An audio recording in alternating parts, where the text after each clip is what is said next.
Welcome back. Are you ready for part 2 of The Lion, the Witch, and the Wardrobe? Let's catch up on what happened last week.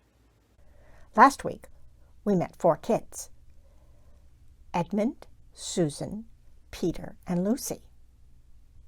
Lucy discovered a way into a magical place called Narnia, ruled by a white witch. She tried to convince her brothers and sister to go back to Narnia with her, but before she could do so, her brother Edmund, all by himself, snuck back into Narnia, found the White Witch, and was tempted by piles of candy called Turkish Delight. The witch made him promise to bring his brother and sisters to her. Well, Edmund didn't tell his siblings that this was going to happen. And when they came back to Narnia, he snuck off to find the White Witch and tell her that they were here. Well, she got a little upset because he didn't bring them with him. Meanwhile, Peter, Susan, and Lucy were worried about where was Edmund, and they went in search of him. They met Father Christmas, who handed out some gifts. But Lucy was terribly worried. Where was Edmund? Was he okay? And we left the story when we could see that Edmund is tied up, and the White Witch looks angry. So what is Edmund up to? Oh my goodness, it looks like he's in trouble. Do you think Peter and Susan and Lucy will be able to rescue him? Do they realize that what he has done? Well, let's read and find out. But can a lion called Aslan help them find Edmund?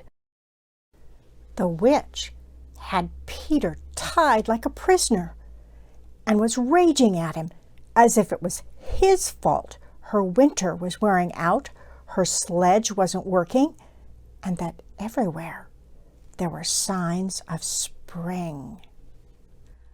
But deep down, she knew it was Aslan's doing, and she knew the prophecy. The day Aslan crowns 4 children, kings and queens of Narnia, my rule will end. Except it won't, she snarled at her lurking wolf captain. I'll defeat Aslan yet. Go get the other 3 while I decide how best to use this fool of a boy. But defeating Aslan would never be that simple, even for the White Witch. As Lucy and Peter and Susan were discovering at the table, Aslan was nobler than any creature imaginable.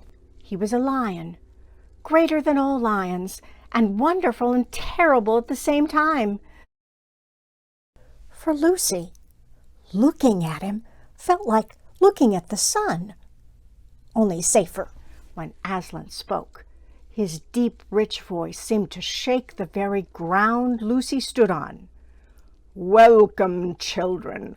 Long have we waited for you. He turned to the horizon. There, in that castle, are 4 thrones. Only when 4 human children occupy them will Narnia be free again. But crowns must be earned, and that time is upon you.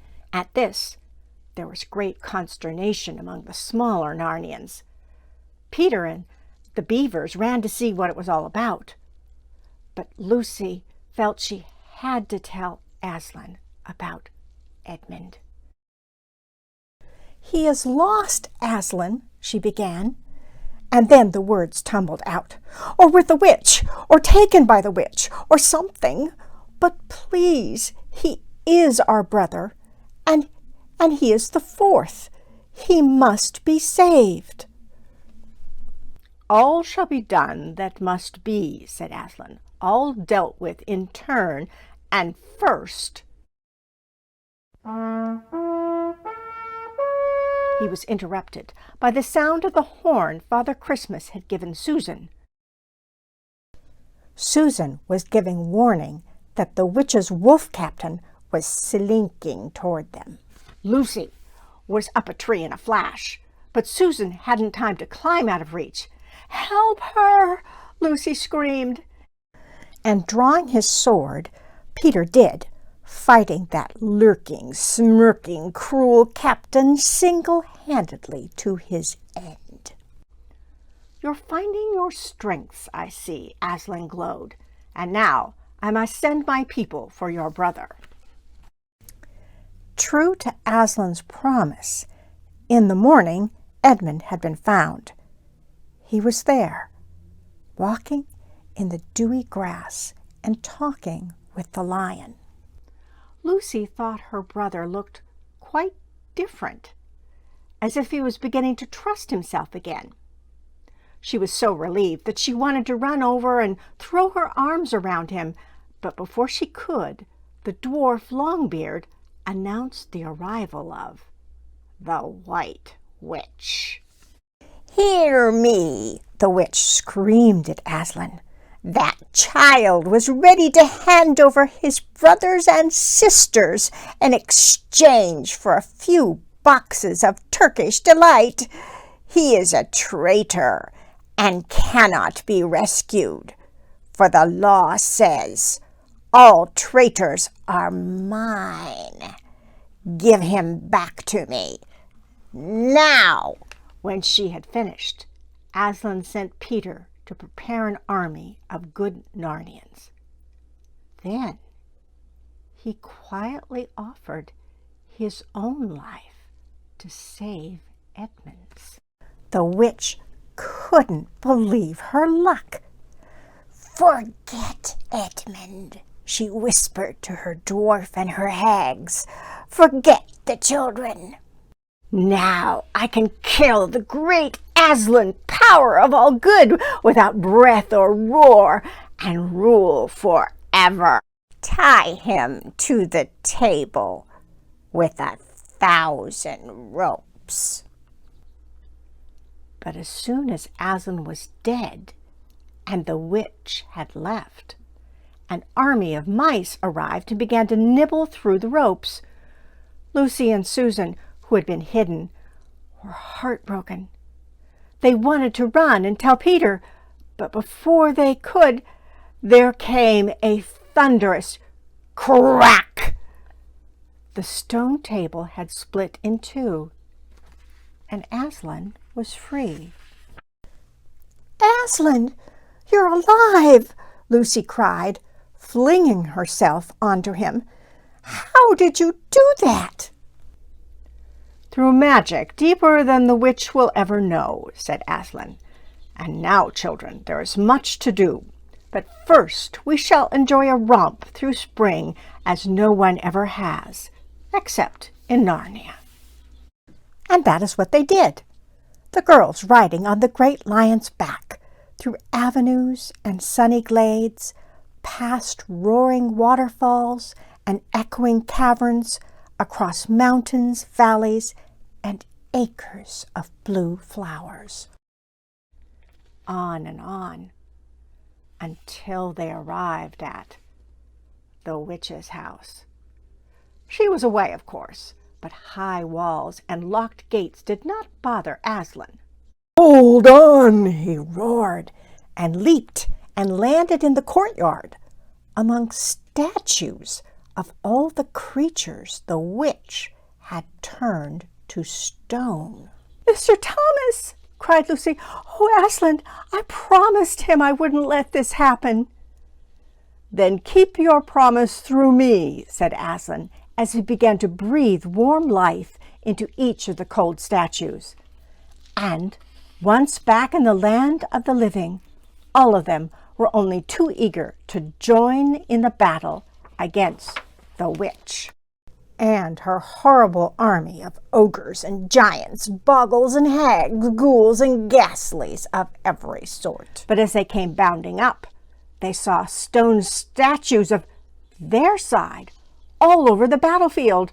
The witch and her wand were winning. Then, suddenly, Edmund stepped out to save the day. Instead of going for the witch directly, he brought his sword down on her wand, smashing it to pieces. "Fools, all of you!"